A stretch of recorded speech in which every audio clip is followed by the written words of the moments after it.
There's a room inside Glamis Castle that does not appear on any floor plan. It has no door, no windows, and for 500 years, only 3 people at any given time have been allowed to know where it is. Stories that were meant to stay hidden, unearthed, and told in the dark. This is Buried Archives. Tonight, we are unearthing the records of the most haunted fortress in Scotland. We are looking at a legacy of blood feuds, a shimmer in the dark, and a secret so heavy it has been known to age the heirs of the estate 10 years in a single night. To understand the haunting of Glamis, you have to understand a royal hatred.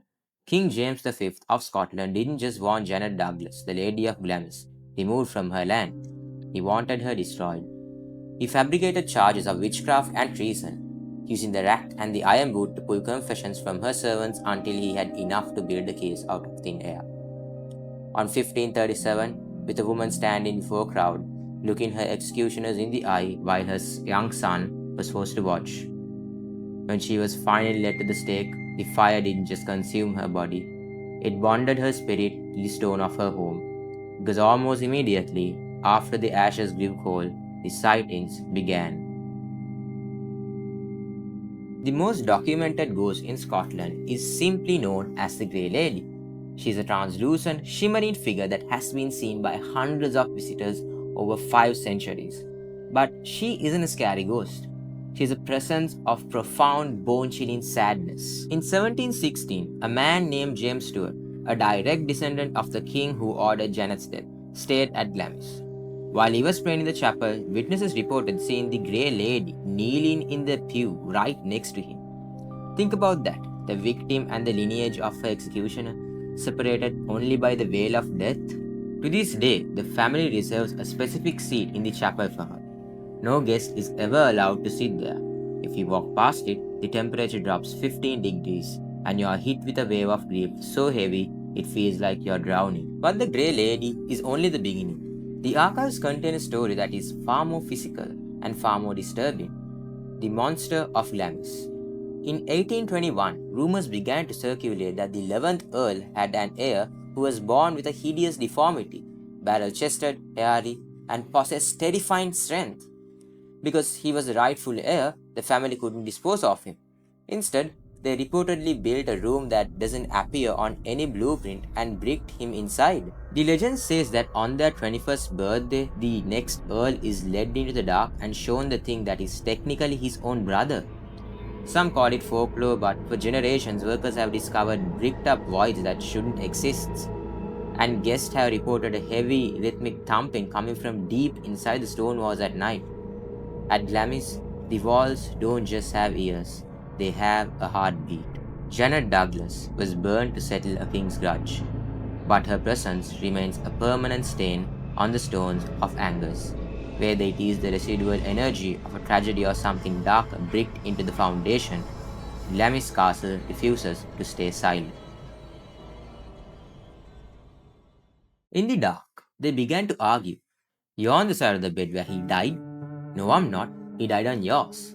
And that's when they heard it, a metallic clang from the corner that made the whole room gasp. On December 14, 1799, George Washington was approached by a throat infection called epiglottis that essentially made it impossible for him to breathe in that massive four-poster bed, surrounded by his doctors and his wife, and died in this very room at the age of 67.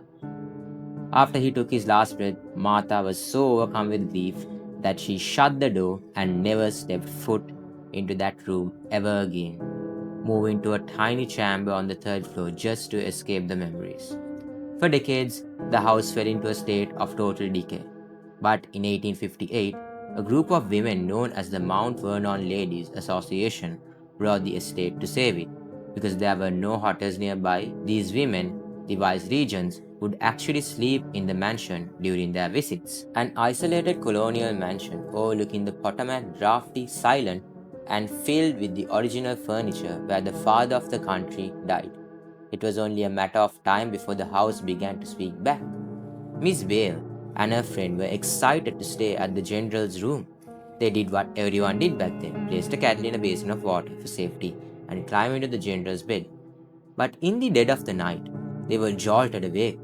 The kettle was flickering wildly in a room with no open windows, Miss Bale later described an oppressive, watchful energy that filled the space. Then the panic set in. In the dark, they began to argue. "You're on the side of the bed where he died," Miss Bale hissed. "No, I'm not. He died on yours," her friend replied. History tells us he died on the right side facing the room, but as they argued, the house went silent. And that's when they heard it, a metallic clang from the corner, the sound of George Washington's sword hitting the floorboards, the same sword he wore into battle. They didn't wait for a second sound. They got dressed in the dark and huddled together until the sun finally rose. This wasn't a one-time occurrence. When we dig into the association's private records, we find a pattern that spans 150 years. Visitors have reported hearing the unmistakable jingle of a heavy keyring, the same one Washington used to carry to lock his estate. In the 1980s, security alarms would trigger in a specific sequence. First the stables, then the park, then the bedchamber, as if a phantom rider was returning home, putting away his horse and walking into his room for the night. And it's not just the general. There are reports of a woman in the 18th century dress on the stairs, perhaps Martha still unable to enter the room where her husband died. Even an angry 19th century superintendent named Harrison Dodge is said to still stalk the halls, yelling at modern visitors to keep the noise down. Is it just the power of suggestion, the psychological weight of the sleeping in a room where history was made? Or is there a residual energy left behind by a man who refused to let go of the country he built? The Mount Vernon Ladies Association doesn't call these stories hoaxes. They view them as a part of the estate's living folklore, a history that refuses to stay buried. This room in Virginia that hasn't changed since the 18th century. The wallpaper is the same, the floorboards are the same, even the massive mahogany bed, the one where the father of the country took his final gasping breath, is still there. What they experienced behind those closed doors of the general's bedchamber was never supposed to make it into the history books. Stories that were meant to stay hidden, unearthed, and told in the dark. This is Buried Archives. If you want to help us unearth more from the archives, make sure to check out our next case right here. Until next time, stay out of the shadows.